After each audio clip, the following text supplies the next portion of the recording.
Hello, everyone. Welcome to the webinar by iSchoolConnect. So we have with us over here Raveen Singh. So I'll just go forward, give a brief introduction. So Raveen has a background in social works. He has worked with internationally renowned NGOs like the American India Foundation, and Shala.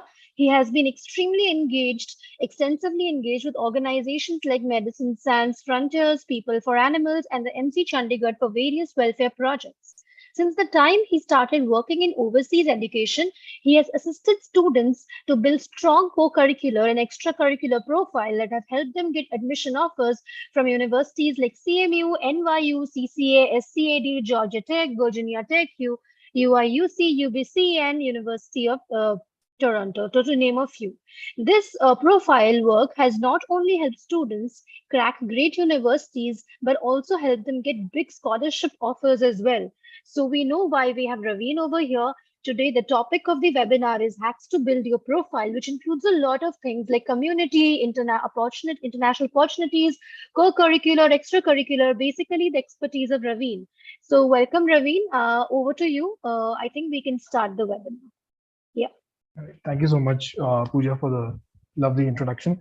Um, I welcome everyone, and I would want to thank everyone for taking out some time out of your busy schedules and become a part of today's webinar. So, in today's webinar, we are going to discuss basic points that one should keep in mind in order to build a profile if you are someone who's planning to apply for your overseas universities. Now, there are certain things that you need to keep in mind, and we'll be discussing all those things in detail during the course of this presentation. If you have any questions, if you have any queries, we will have a designated Q&A session at the end of this session. So you have the Q&A chat box, and if you feel that you need to ask any question, you can write the question over there, right? So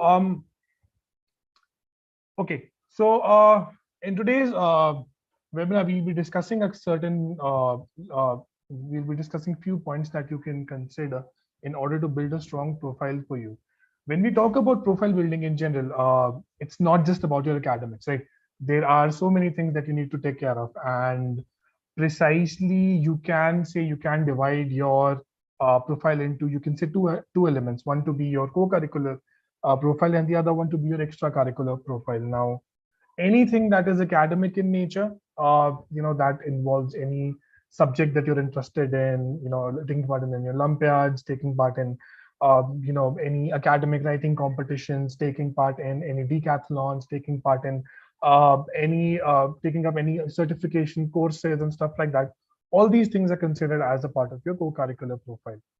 Anything that you do in order to cater to your hobbies, like taking part in debates, taking part in MUNs, taking part in any leisurely competition, catering to your needs and hobbies in terms of any performing arts is concerned, dancing, singing, playing guitar, playing any instrument you like is considered as a part of your extracurricular activities. Now, when we present your profile to these universities, you have to keep in mind that it is an amalgamation of both these things. There has to be certain elements of your co-curriculars, your academic activities involved in that, and you should also talk about all the hard work that you've done in order to cater to your interests and your hobbies. So as you can see on the screen, we will be discussing certain pointers in details as far as the course of this presentation is concerned.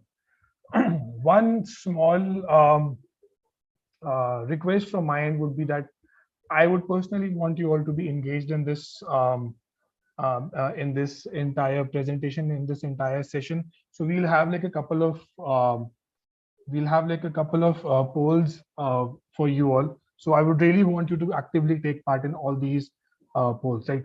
So when you talk about profile building bit, or in general, when you talk about your overseas applications process, what do you personally think is the most difficult part of the entire process?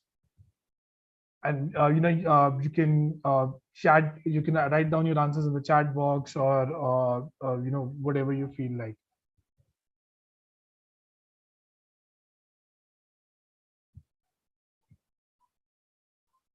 Anyone, I'm sure you're a part of this webinar, and you must have some pointers regarding what overseas applications is all about. What do you want to do? What are the basic ins and outs? What are the things that you feel are going to be a hindrance? Not exactly hindrance, but things that you feel are going to be difficult to achieve. I would love to see your answers in the chat box. Anyone. It can be, involving your finances, picking up universities, getting the LORs, getting the documentation, choosing which particular course to pick up. All right, so as far as the poll is concerned, people have answered finding the right information, preparing for the essays, preparing for the interview rounds, all of the above, right? You are exactly, absolutely right. When it comes to planning your overseas education, it's not a piece of cake. It's not that you simply just take part in a competitive examination, you clear an examination, you acquire certain rank, and you get the university as per your rank. But then when we talk about overseas education, it's not that simple. You have to take care of all various elements, your budget, which particular country do you want to go to, which particular stream do you want to pick up, what are your future plans, are you looking for long-term viability, or do you want to come back to your native countries and work there. So, as far as all these things are concerned, another major element would be again profile building, right? So, to make things clearer for you, I will be discussing what sort of activities one should participate in as far as the entire process is concerned, and also what can you do in order to make your profile the best possible profile that would get you the maximum amount of opportunities. So the first thing that we're going to talk about is very general to all the you can say streams that you would want to apply for, irrespective of whether you want to go for sciences or you want to go for humanities or you want to go for business. One thing that sort of remains a constant for all these streams of subjects would be community service, right? So what is community service and why is it important? Basically, community service is to showcase your involvement with the community. You would want to show to the university that you have been an active member of the society, you have been a giving member of the society. And considering if some of you are coming from countries like India, where already a majority of the population is marginalized, the universities would want to look at someone who has actively, taken part in the welfare of the community, who has actively been involved in helping the underprivileged, who has actively given back to the society. Now, when you talk about the kind of community service and what are the available choices for you, basically, when you talk about community service, it's not just restricted to helping humans, right? It's not just restricted to teaching some underprivileged kid or donating something to these to any underprivileged human being. If you're someone who's compassionate about animals, if you're someone who who's a dog lover, or if you're someone who uh, you know I've I've seen so many kids who've been inspired by people like Greta Thunberg. And if you feel that you want to do something for the community, for the environment as well, there are so much of opportunities available for you. There are so many NGOs that are available for you. What you have to basically do at this particular point of time is first see what do you want to do, first see what are the areas that you personally are interested in, what are the things that move you, and according to that you can pick up either an NGO or any community service project that has been going on. Most of the times you can actually be involved in some government schemes as well, right? So for example, an example of India would be something like a Swachh Bharat Abhiyan, right? Where majority of the organizations ranging from schools, colleges to offices were involved in cleaning their environment, right? So firstly you have to see what is the thing that actually moves you, what are your limitations, what are your strength points, what you can do for the community, and accordingly you can pick up the organizations where you would want to go. Now, as far as how you can partake in community service, you can help an organization through online platforms, through online channels. You can organize fundraisers. You can, if you're someone who's very tech savvy, you can help them out in maybe creating some form of content for their websites, doing social media handling, doing social media advocacy, or if you want to actually go on the field and help someone, you can obviously get in touch with these organizations and see if you can actually go. So for example, if you're someone who's interested in providing education to underprivileged kids, you can go to some government schools and maybe teach some underprivileged kids. Or what you can do is, maybe in your locality, if you have some migrant workers working and they might have the kids, you can mobilize them and you can start teaching them as well. So whatever you do in order to make the world a better place is actually considered as a part of your community service.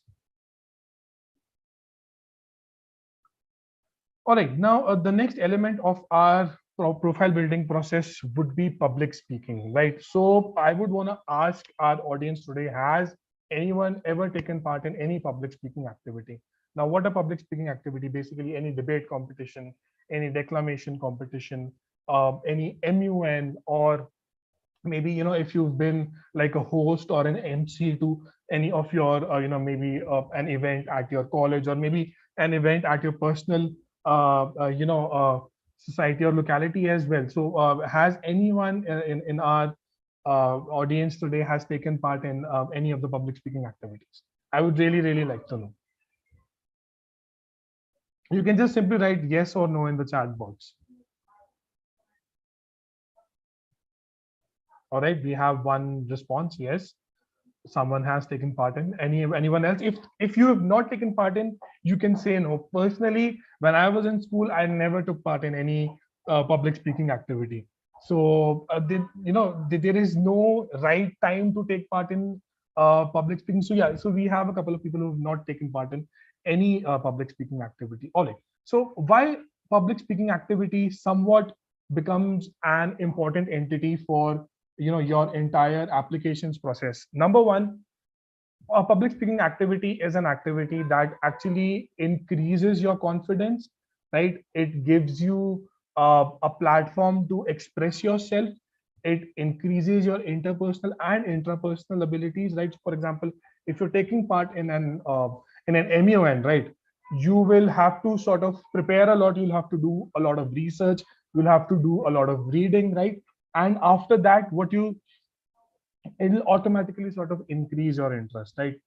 I'm not saying that you're gonna nail it for the very first time, right? It'll probably take you at least a couple of times to sort of grasp the entire aspect, the entire essence of what public speaking is all about, right? But then you will sort of have to at least give it a try, right? And how it helps in your profile, definitely it sort of showcases your personality, in the sense that you have not only just been a student who has been engrossed in their studies, but you have also sort of been an outgoing student. You have been someone who is interested in research, who has who likes to maybe talk about their opinion, who likes to share their opinion, and on the other hand, who also likes to listen to other people as well, right? So it is very important for you to take part in these activities which involve a lot of public speaking. Definitely, if you are a high school student, I would highly recommend for you to take part in MUNs. If your schools are not organizing any MUNs, you can actually go onto the internet and see that there are so many MUNs, so many organizations that are specifically dedicated to to organizing these MUNs, right? So if you don't have any support from your schools, definitely you can go on to these platforms and check out how you can take part in these debating competitions, these MUNs or whatever, right? I personally would really recommend that, and these are the things that actually look very good as far as your profile is concerned.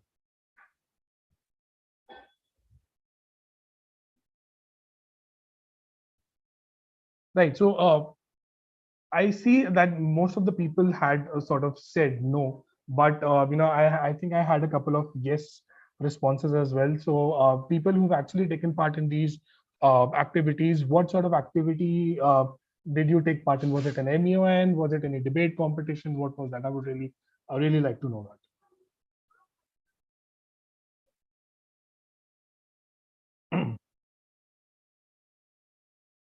All right, no worries. So as I said, how you can participate in these activities. Number one, the best platform for you would be your school, right? Or the institution that you're studying at, even at your college as well. Talk to your teachers, talk to your professors. I'm sure there must be some some in charge of activities or co-curriculars or whatever. You can reach out to them, definitely. See what are the processes that you need to follow in order to maybe become a part of a debate club or an MUN club, right? On the other hand, if you feel that there are not much opportunities at your institution, you can definitely go on to the internet. There are so many independent organizations out there who are organizing these MUNs and debating competition. And I would say the one major you can say the advantage of COVID times would have been that now everything is online, right? So you can actually take part in an MUN while sitting at the comfort of your home, right? With the advancement in technologies, you can actually take part in MUNs and debates while sitting at your home as well. Right. Okay. So another major aspect, and I would say a bit more academic or a technical aspect of the entire profile building process would be a research paper. Now, what is a research paper and why is it important, right? So basically, a research paper specifically for students who are applying for their masters or who are applying for their higher education. A research paper showcases your ability to do a research, right? To pick up a topic, to go through various platforms, various channels, to get to know more about that particular topic, to conduct research, to conduct surveys, to come up to a proper conclusion, and to tabulate it in a proper documented form and talk about it, right? So that is what, like, a very basic gist of what a research paper is, right? We will actually if I start talking about research paper, I would say it's an entirely different topic on its own, right? But and why a research paper is important is that basically it showcases the university assessor that you are someone who has that researching abilities on hand, that you are someone who has not just been engrossed in their academics and not just been engrossed in the information that they're getting from their professors or from their books, but you're someone who has that inquisitive nature to go beyond your classroom knowledge and to know something about a particular topic, to increase your knowledge about a particular topic. And that is why this inquisitive nature of yours, this extra effort of yours is actually going to be a huge add for your profile, not just for people who are applying for their higher education, but yes, people who are applying for their undergraduate education as well. If you're a school going student, and I know for a school going student, working on a research is a very difficult task. But then again, if you're someone who's really eyeing for Ivy Leagues, who's really eyeing for the top 20 universities of the world, I highly recommend you to start working on a research paper. It is something that definitely requires a lot of effort on your end. But then again, if you have that that zeal in your end, if you are really eyeing for that that top 20 university acceptance, this is definitely something that I would highly recommend you to have on your profile. Now, how it can help? Now, how as I said, it will increase the visibility of your inquisitiveness on your application. And definitely, if you are someone who wants to go for a very research based program, if you're someone who wants to maybe be in a field of academia, if you're someone who wants to be in the field of research, already having a research paper on your profile will sort of give the assessor an idea about you, that you're a student who already has certain amount of skill sets on hand, and this will be a huge advantage for your profile. Now, how to write a research and how can we assist you in publishing your research? It's pretty in a very abridged sense, what I can say is that we can help you out from the scratch, in the sense that if you're someone who is totally new to the concept of research paper, how your profile building expert can help you out is to, firstly, we can help you out in picking up the topic, right? You will pick up a topic. The picking up a topic is actually one of the most important elements of the entire process, because you should pick up a topic that is in line with the major that you would want to apply for, right? So for example, if you're someone who's interested in marine biology, right? It would make sense that you're working on a research paper that is based on marine biology, right? Now, marine biology is a vast field. How we can help you out is first pick up a topic based on marine biology. What are your strengths? What sort of what sort of time that you have on hand. If you have a lot of time, then we can sort of venture into an uncharted territory and learn new about it. But if you don't have a lot of time on hand, we'll sort of would want to play upon your strengths, right? And accordingly, we'll help you pick up a topic. We'll assist you throughout the entire process. If it's required, we'll provide information to you. Any previously written article, any published paper on that you can use as points of reference for yourself. We'll help you find that. We'll help you put the entire paper into a proper format. And once everything is done, we'll run it through plagiarism softwares. We'll finalize it. We'll proofread it at once. And once everything is done, we'll get the paper published, right? So I think one of the most important, I would say, if not the most important element of your research would be to actually get it published. That you've done all the hard work. You've worked across so many platforms. It's always good to get your published paper published because it sort of validates the authenticity of your paper.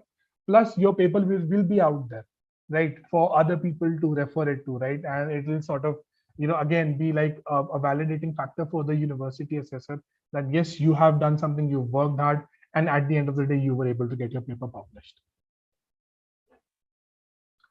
All right. Okay. So another very interesting element of the entire process is going to be, workshops and conferences.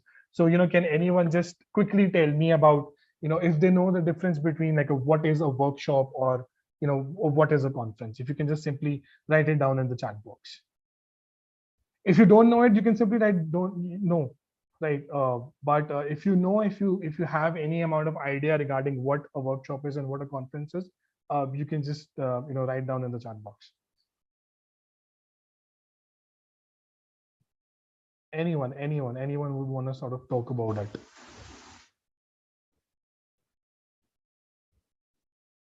All right, no worries. So let me just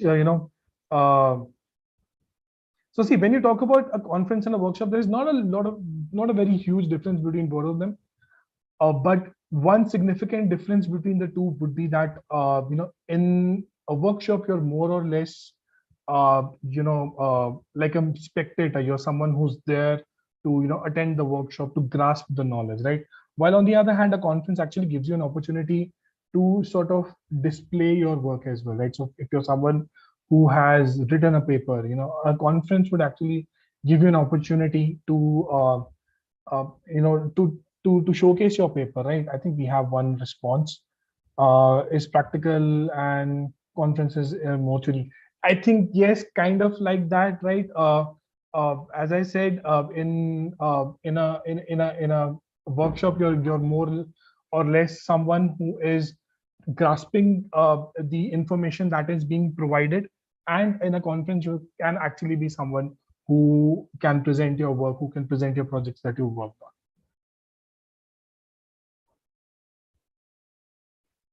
All right, now how they help? Firstly, they definitely lets you expand your knowledge base. You get to learn a lot, you get to experience a lot, you get to learn about new things, new technology, any new concept that has been going on in the world of, say, so if you're someone who's interested in sciences or in the world of technology, right? Workshops and conferences are actually one of the best ways to be updated as far as the latest trends are concerned, or if you're someone who is actually interested in any particular element of the technology. For someone who's a huge car enthusiast, or if you're someone who's an animator, you can actually take part in these conferences and see what is going on in the world of automobiles, what is going on in the world of animation. um, Best way of taking part in a conference would be to actually, if you're someone who's worked on some project, if you're someone who's a college student and who has worked on their thesis projects, their major projects, their minor projects, you can actually, sometimes what happens is that in a college you don't really get the opportunity to showcase that work, right? Sometimes it's just like a mere folder that is that's going to be forgotten once you've passed out, right? But if you take part in a conference, you actually have the opportunity to showcasing the work, all the efforts that you've put in. And I think that is why it is very, very important for students to taking part in workshops, taking part in conferences, and and see what you can learn, see what you can achieve, see what are the things that are going on around the globe. And if you have the inquisitiveness, if you have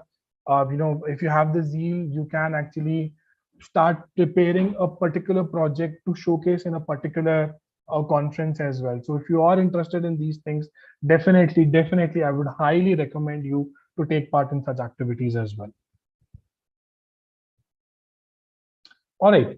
Okay. So the next element of this entire process would be massive open online courses. Now, the abbreviation used for this is MOOCs, MOOCs, MOOCs. Now, what are massive open online courses? Now, if you've heard of platforms like edX, Coursera, Udemy, these are basically courses that you can go on to, and you can do these courses in order to enhancing your knowledge. There are so many platforms out there that are giving out these online courses. And why are these important? Number one, they are actually the best way to increase your knowledge base related to any particular subject. If you feel that you're someone who wants to learn about computers, right, but you don't really have the resources to do that, the best way for you to learn about computers, to learn a new language, if you're someone who wants to learn Python, if you're someone who wants to learn Java, C++, if you're someone who's into data sciences, if you're someone who wants to learn about aerospace engineering, if you want to learn about business communication, if you want to learn about business marketing, strategies, development, you can actually go on to these websites, and they are so interesting to do. And I always recommend my student, if you're not even, if you're just, it's not just for your overseas applications, but generally in life, if you take up these courses are actually going to help you a lot in building your profile. They building your knowledge. These things are actually going to teach you stuff that you can actually talk about, right? You can have intelligent conversations after doing these courses, right? And not only just for your job, for your college applications, these online courses are actually going to increase your competencies as far as finding a new job is concerned, because these courses are actually going to give you a platform to increasing your skill set as well, right? So if you're someone who's very interested in computer science, but you don't know anything about it, go on to these platforms, and we'll talk about which platforms you should go on to these platforms and pick up a course for yourself and start doing it, right? On some platforms it's going to be free, on some platforms it's going to be paid. I'll just talk about how you can choose them, also what is the how to choose the best move. Now, if you're picking up a massive open online course, specifically keeping in mind about your college applications, I would recommend you to pick up a MOOC that is in line with the major that you would want to apply for.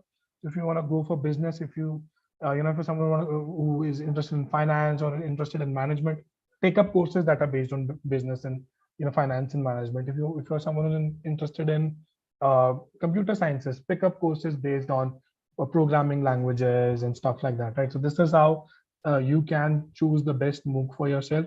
Where to find it? The best two, the number one two platforms are edX, edx.org, and Coursera, right? On these platforms, there are a variety of courses that you can take up. You can take them for free. You can take them by paying them. The difference between a paid course and a free course is that for the paid course, you will get a certificate.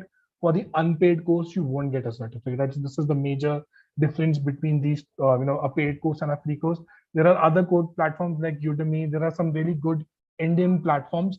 There's one called the Sci-Fi Labs, and then there's for Geeks. You can go for White Hat Junior and all that as well, but then White Hat Junior, I personally feel, is very expensive, right?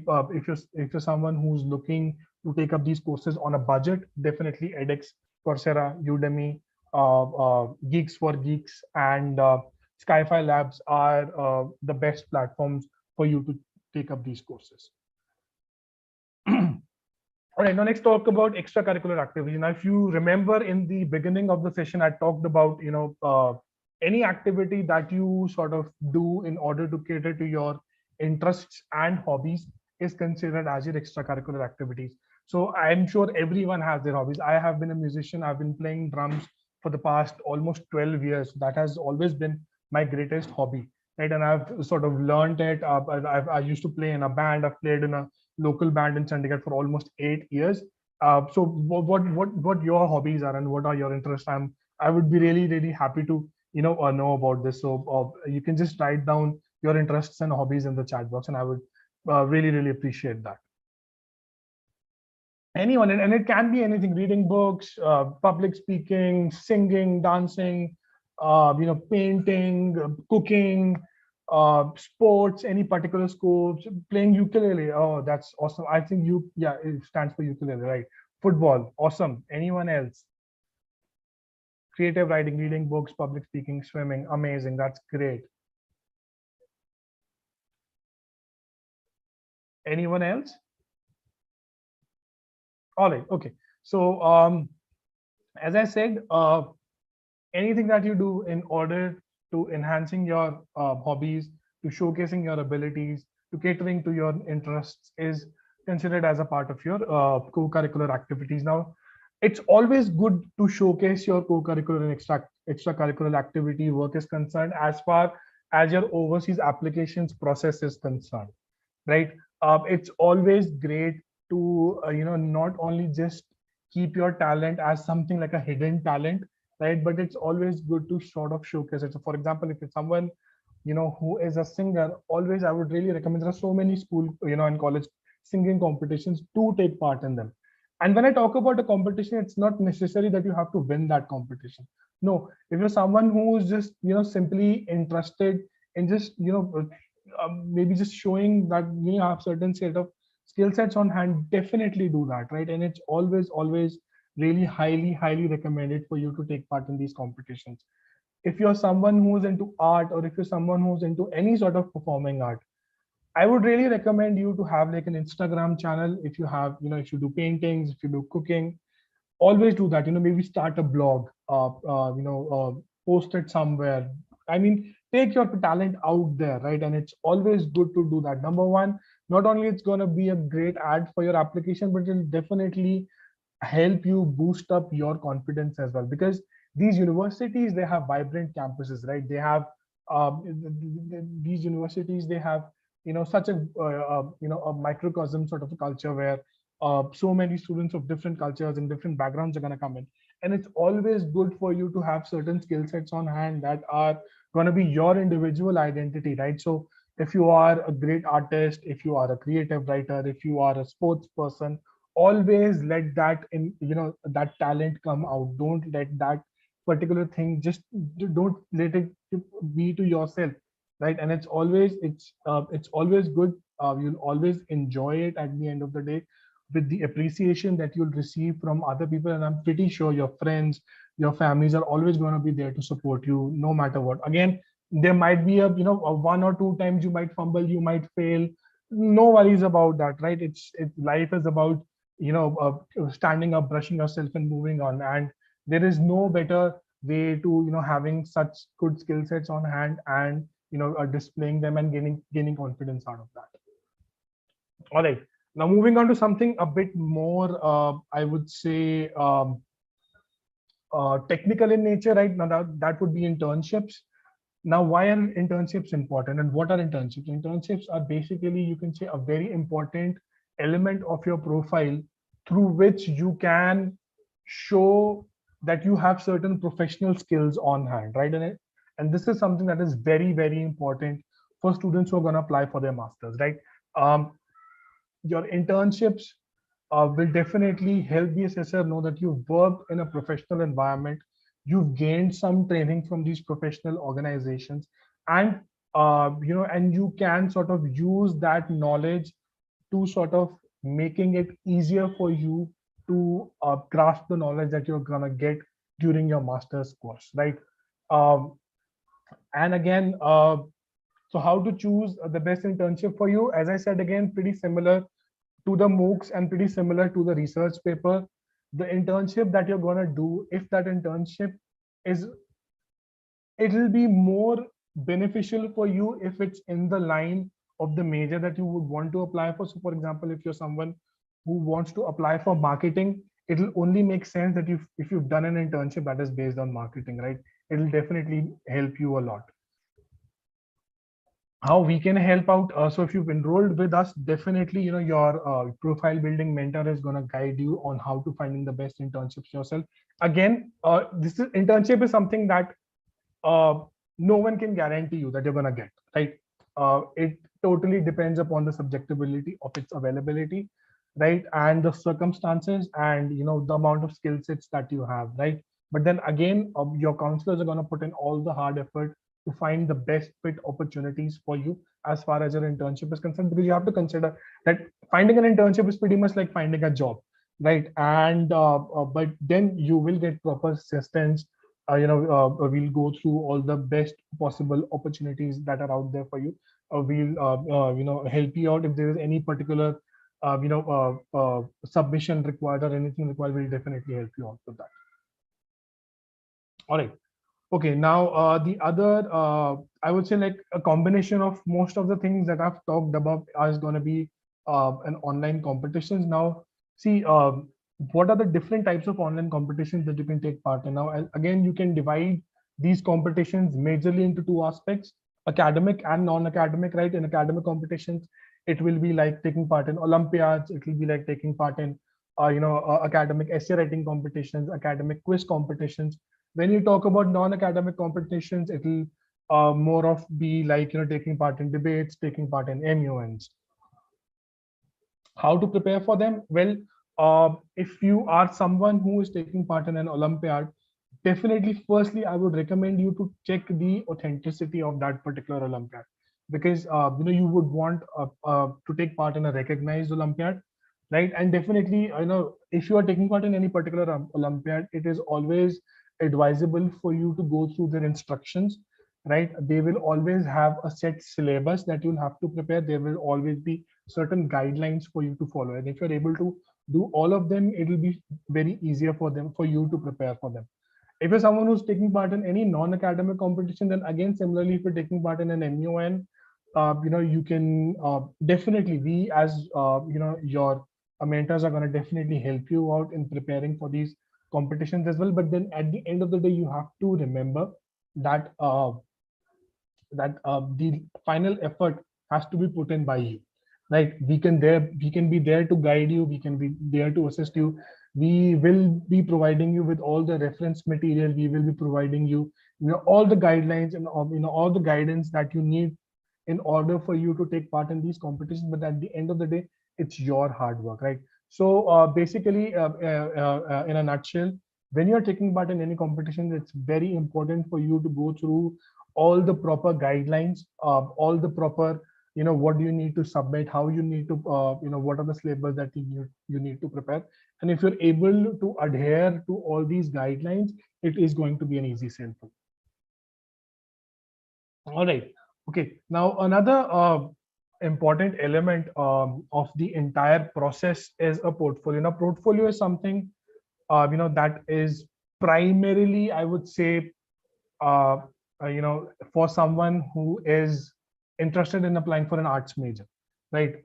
Anything related to fashion designing, uh, design management, architecture, filmmaking, playwriting, acting, all these things are majors that would require a portfolio. Now, what a portfolio basically is, a portfolio is a compilation of all the work that you've done in order for the assessor to to judge whatever you've done, right? So for example, if you're someone who is an arts, who wants to apply for an arts major, your portfolio will contain 15 to 20 pieces of all the best work that you've done. You'll submit it to the assessor, and and the assessors will judge it. They have certain parameters to judge what an entire thing, whatever goes into making a portfolio, and according to that, they will be um, they will be letting you in their university or not, right? So what are the major elements of a profile, of a portfolio? First would be write-ups. Definitely, when you are submitting any piece of your portfolio, it is always very highly recommended to have a write-up along with that. maybe of around 50 words, not more than 50 to 100 words would be more than enough. In a write-up, you basically write about what that piece is about, what was the material that went into that piece, what are the dimensions of that particular piece, and what was the major um, inspiration behind that piece.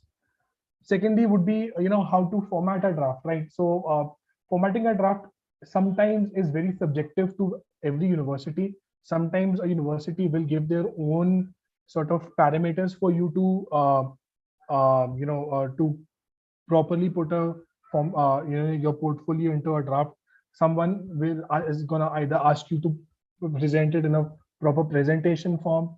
Some university is gonna ask you to present it in a PDF form, or some university is just gonna ask you to upload it on their platform, right? So it totally depends upon how and what sort of a university you have chosen for yourself. Every university is going to have like a different way for you to present your portfolio. So it's always good to sort of have like a one master draft of your portfolio, right? And using that master draft, you can alter it the way every university is going to ask for it, right? And the next piece obviously is going to be the finalizing pieces. So every university is going to ask you to submit between 15 to 20 of your pieces, right? So if you're someone who already has like 50 to 100 pieces on hand, it's always good to showcase the best work that you've done, right? The work that sort of showcases your personality, in the way that you're someone who's able to work on diverse themes.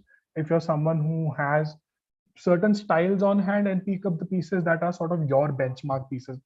After looking at that piece, the assessor should get to know that this is a piece that this particular student, it has some sort of like a watermark that talks about you, right? So it's very, very important to how to finalize the piece that you're submitting for your portfolio. I think portfolio is again a topic on which I think we can sort of have like a separate session on, but I'm just sort of giving you like a very brief, um, like a walkthrough of what a portfolio is. And when you talk about the write-up, when you talk about putting the portfolio in a proper draft and finalizing the pieces, your mentor, your profile building a mentor is definitely going to help you out throughout the entire process on how to write the piece, how to format the piece, and what are the final pieces that you need to finalize. All right, another interesting bit. So in the past, we've been having certain specific webinars, primarily based on something called a summer school. Now, what a summer school is? A summer school is basically an opportunity for you to actually go out to the overseas university and spend some days over there. Most of the universities around the globe, they have their own summer school opportunities, right? So for example, if you're someone who's interested in going to an Ivy League, majority of the Ivy Leagues, they have a summer program. They generally start in the month of, you can say, around April, and they keep on going till July end or August, right? So what summer school basically is, for you to go there, spend a couple of days over there, which is generally around 10 days, 10 to 15 days, right? Stay in their dormitories, eat from their mess. You can actually have the opportunity of getting certain lectures from their professors as well. And if you're able to impress those professors, there is a very high probability that you can get LORs from those professors as well. So it's a very important opportunity, but then again, this is an opportunity that definitely comes with a price. So if I talk about in Indian currency, if you are someone who wants to go for an overseas summer program, it will definitely end up costing you somewhere between 5 lakhs to 10 lakh rupees. Like, this is the price tag that this particular activity is going to carry. Next would be international internships. Again, it's a very rare find. Majority it's for people who've already either completed their bachelor's or who are doing their masters, right? But then again, if you have a very strong hold on the subject that you have, if you're very confident about it, and if you're able to get the right opportunities, there are international internship opportunities for students out there as well. If you're someone who's interested in that, definitely reach out to your profile building expert, and they'll definitely be more than happy to guide you throughout the entire process. Again, this is something that is very, very, very subjective to availability. And one thing that I should remind you is that not all international internships are going to pay you a stipend. there might be a possibility that you won't get any stipend and you'll sort of have to take care of yourself, all the finances, all the logistics by yourself for at least, at least a month. I mean, that would be like the minimum amount of internship experience that you would want to get, right? So again, something very subjective to availability and something very subjective to the amount of money that you would want to spend. International competitions. Well, as I said, for the past 2 years, it has been great that majority of the international organizations have also sort of started to organize their competitions on online platforms. So, for example, if you're someone who's interested in taking part in any international Olympiad, or any international writing competition, or any international tech-based competition, there are so many competitions that have opened up in the past few years. Almost all the major top 50 universities of the world, they have their own mathematics competitions, they have their own tech competitions, they have their own Olympiads. For example, University of Waterloo, they have their own science, computer science and mathematics competition that happens twice every year. There's a really great business competition that is organized by University of Pennsylvania, which is called the Wharton Business Challenge. There's another writing competition which is organized by Harvard University. There's another two writing competitions organized, one by Oxford University and the other one by Cambridge University. So there is a plethora of international competitions that you can take part in, especially for undergraduate students, especially who the students who are in their 11th and 12th. Definitely, if you're interested in taking part in these international competitions, do reach out to your mentor and they'll be more than happy to provide these opportunities with you. But again, as I said, these opportunities are majorly subjective to availability. They have a certain amount of time when they happen. But definitely, if you're someone who's interested in that, your mentor will definitely keep an eye out for such opportunities for you. All right. So if you've enrolled with us for our premium package, what we are going to do is you will get 5 activity recommendations per month. You will get on-demand personalized sessions. We will help you out in your research papers and your research articles. We will provide you proper assistance for portfolio making. We will provide you proper recommendation for your summer school program. We will you will get a personalized list of uh, uh, online massive open online courses. We'll help you out with your tech-based projects, and we will definitely help you out with the internships as well. Okay, so you will get to know about our next webinar very soon, and I think so. Now I think I'll just open up the floor for the Q&A session. So if you have any concerns, if you have any questions, just let me know. You can tap it in the Q&A session. And so I think we already have a couple of questions. Yes, Raveen. There are almost 2 questions, I think, in the Q&A. Yeah, you can take. So we do so many projects at school which involve a lot of intensive research, and these projects are not directly related to academics. Would these count as research paper writing? A research paper writing is something that something that is published somewhere will be considered as research paper writing. But if you've worked on certain projects, definitely in some way or the other, we will be able to add that to your profile. Maybe we can sort of have like, we can call them as academic competitions, or, maybe we can academic projects. And definitely if you've worked on these projects, they can be a part of your profile, not in the literal research paper writing sense, but then we can label them as research projects or something like that. How can high school students participate in workshops and conferences, right? Okay, so as far as you being a high school student is concerned, number one, definitely reach out to your teachers. There are so many organizations that sort of specialize in organizing conferences and workshops, especially for school. And for this, you sort of have to be a bit proactive, in knowing what all is happening in your school. But if you feel that your school is an institution where there are not a lot of such opportunities that come across, you can definitely, ask your mentor. You can definitely ask your profile building expert to help you find out these workshops and conferences for you, because there are so many open workshops that happen across the globe. There is not, you can actually go on to Google and you can type it down and you'll actually get a lot of research, or you will get a lot of results for them, and accordingly you can pick and choose the ones that you would want to choose for yourself. How can international students find scholarship to study? Well, it totally depends upon the university that you're applying for, right? If you are someone who's applying to universities in United States, definitely United States is a country that gives a lot of weightage to students who've done a lot of co-curricular and extracurricular work, and through that, your chances of getting a scholarship are gonna increase. But then you have to keep this in mind that not you just don't have to focus on your profile building bit. In order to score a good scholarship, you need a holistic profile, in the sense that you need good academic scores as well. You need a good SAT or GRE or a GMAT score. Plus, your profile building work is sort of going to be like like an additional entity that is going to boost your profile in order for you to get a scholarship. So I think, yeah, so it totally depends upon the institution that you're applying for. All right. Anything else? I think we have some time. We can definitely if you guys have some questions, definitely I'll be more than happy to answer them.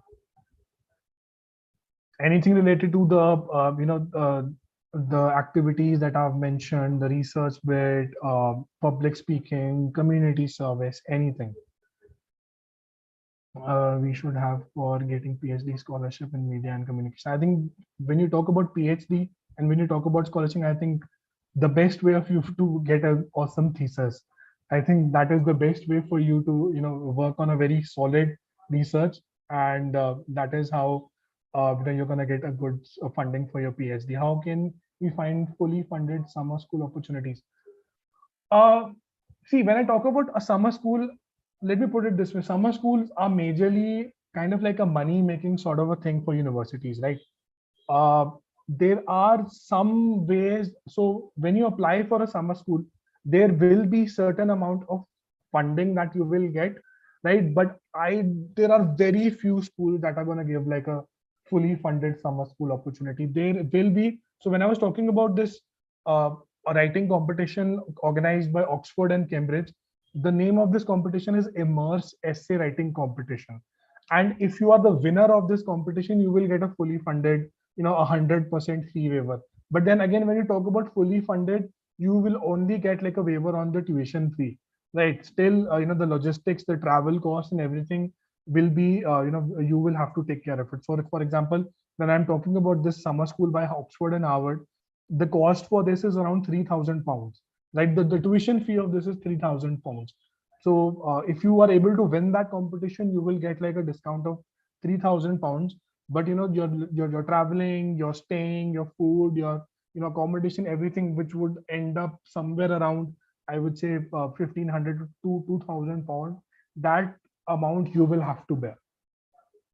Work going on, but haven't published it yet. Can I mention it in my SOP? Will they consider it? Also, there is an internship I'm supposed to join, but in December. And yes, so if you are working on any research paper and it is not published yet, you can definitely mention it. How you have to mention it is basically give like a brief about it, so that the university assessor sort of gets like an idea that that yes, this student knows about, is giving like a description about it, that this is the project that they're working on. And you can simply mention it, this is a paper that is that is under a review, or you're planning to get it published. One simple recommendation from my end would be that if your paper is already done, I mean the draft is prepared, and you are planning to publish it, if you go for an unpaid journal, like a very journal with a very high impact factor, they're going to take at least 6 to 7 months just to review it. If you want to sort of get it published in a more fast tracked way, I would recommend you to go for a paid journal. But again, you have to be very careful because there are many fake journals out there. So you just have to see that if it is a paid journal, and if it is recognized by UGC, the University Grants Commission, or if it is indexed under Scopus, or which is certified by ISO, you can go ahead with these paid journals, and they generally publish your paper within 10 to 15 days. And also about your internship, you can definitely talk about the organization, talk about the role and responsibility that you are going to get. Maybe, talk to the people who are going to, provide you the internship. If you can get sort of like, your job description, you can mention all those things in your application, and you can just simply state that you're awaiting your joining. You can definitely add all these things. Whatever you've done, right?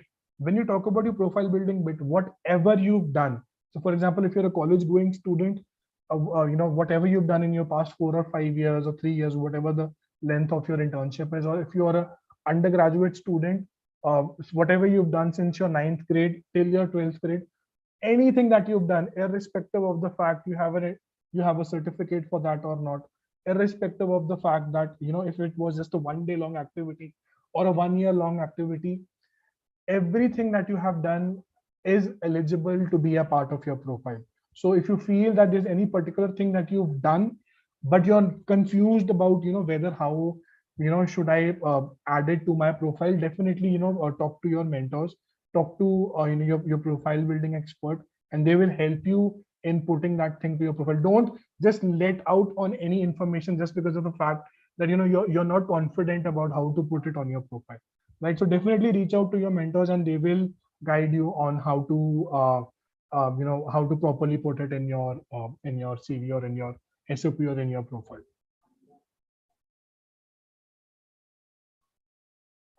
We have 3 more minutes. I think I can still answer a couple of questions. If you have any, definitely please, the floor is all yours.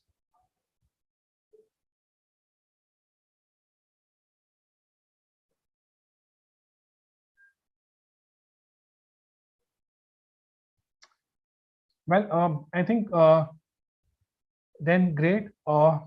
Thank you so much for being such a wonderful audience. I hope I was able to answer all your queries. I hope that I was able to help you, maybe provide you certain guidances on how you can build a strong profile for yourself.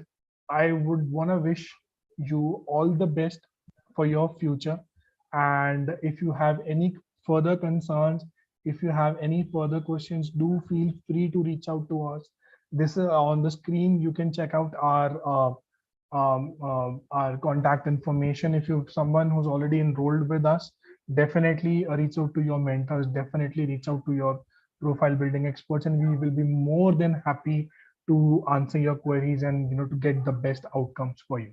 So thank you very much for your patience. Thank you very much for all your for all the fun interaction that we had, and all the best. Thank you so much, Raveen. I think that was one very interactive session and a very interactive audience that we had today. And yeah, I think we're at the end of the session. Our experts will reach out to you. Thank you so much. Thank you, Raveen. Thank you so much. Thank you. Thank you. I'll just go forward and the webinar. Thank you, guys. Thank you. Yeah.